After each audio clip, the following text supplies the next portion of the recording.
kita terus perlu waspada, tapi kita juga merasa lebih percaya diri, kita mampu mengatasi.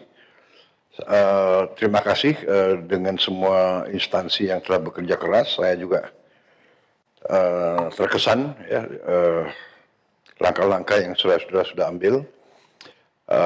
Marilah kita hadapi akhir tahun dengan waspada, tapi tetap optimis, dan kita percaya sekali lagi pada kekuatan kita sendiri. Ya. Ada beberapa penekanan dari saya, pelajaran yang kita simak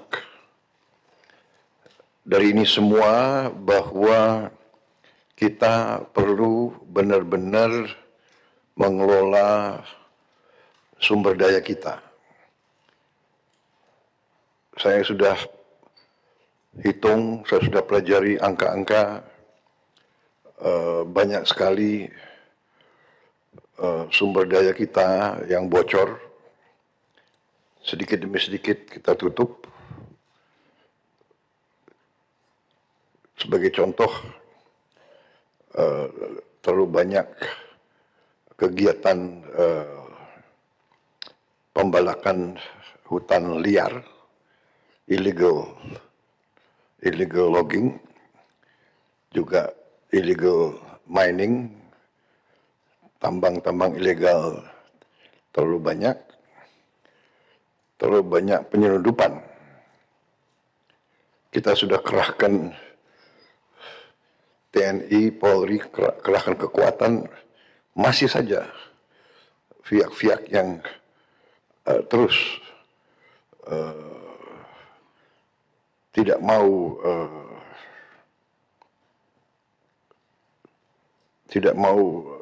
menghormati hukum di Indonesia. Jadi ini mewaspadai kita. Ya. Penyelundupan ini mengakibatkan kerugian besar bagi ekonomi kita. Ya. Penyelundupan, contoh dari Bangka, penyelundupan timah yang sudah berjalan cukup lama. Saya juga dapat laporan dari penegak hukum, dari TNI sendiri melaporkan ada pejabat-pejabat, ada petugas-petugas TNI yang terlibat. Dapat laporan juga petugas-petugas Polri terlibat.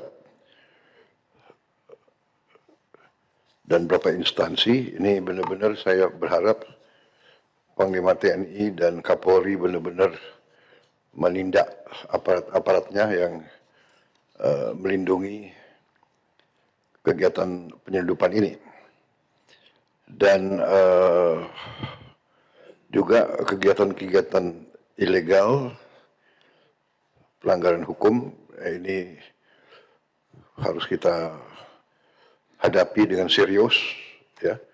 Kita tidak boleh takut mengakui kelemahan-kelemahan kita, tapi kita harus terus bertekad untuk menyelesaikan masalah ini. Ya. Contoh yang saya katakan, kalau di awal pemerintah kita, di awal bulan-bulan pertama kita tidak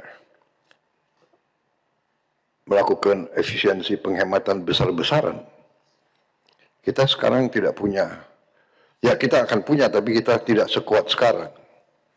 Ya, saya dapat laporan dari Menteri Keuangan, sisa anggaran yang bisa kita hematkan cukup besar. Dan di sana-sini masih juga ada pihak-pihak dari pemerintah kita sendiri yang kurang cepat bergerak. Ya, terlalu banyak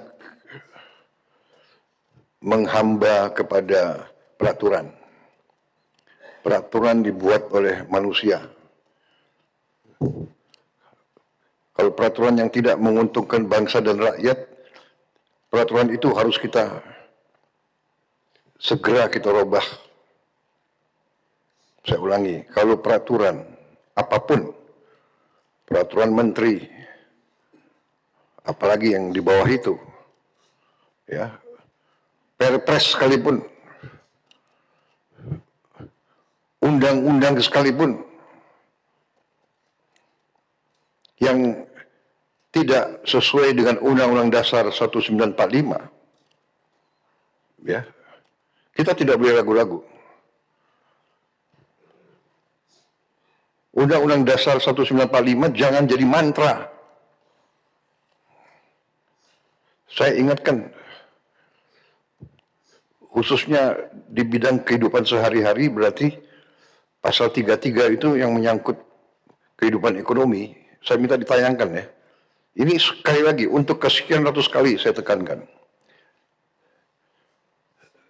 Ini sudah jelas sekali. Perekonomian disusun sebagai usaha bersama berdasar atas azas kekeluargaan.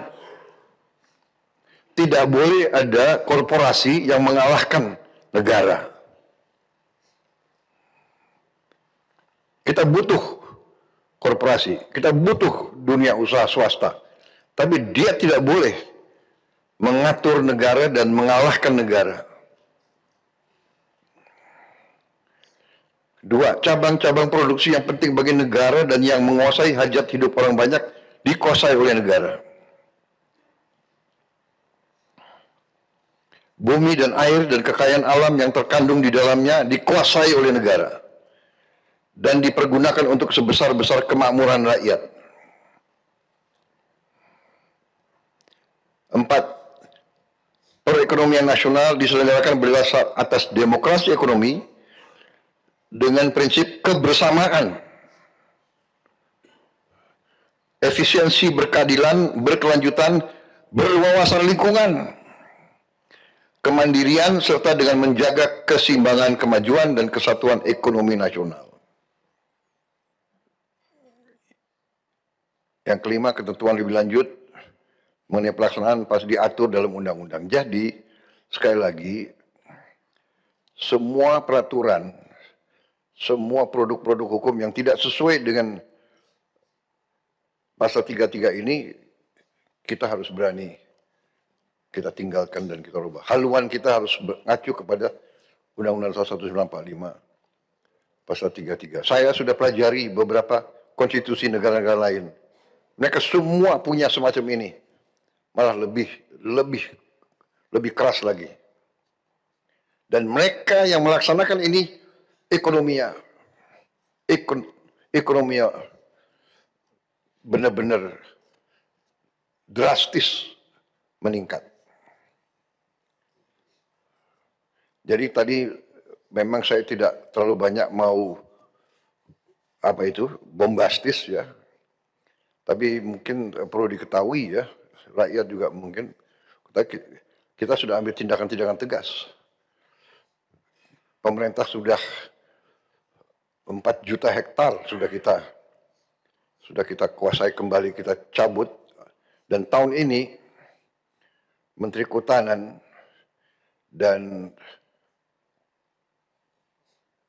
ATR Badan Pertanahan selama tahun ini tidak ada satu pun izin yang dikeluarkan atau diperpanjang, tidak ada satupun. Apakah itu HTI, HPH, apakah itu perpanjangan, dan juga Menteri SDM, tidak ada satupun IUP dan sebagainya yang dikeluarkan.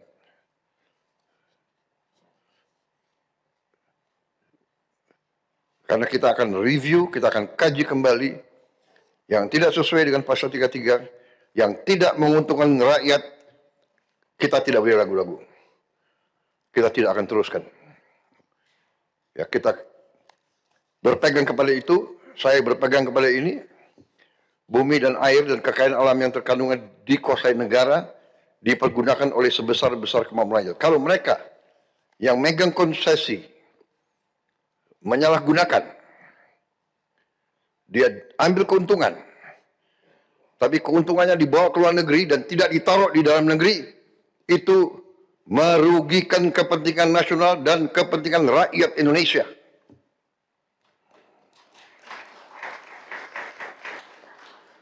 Download Metro TV Extend sekarang.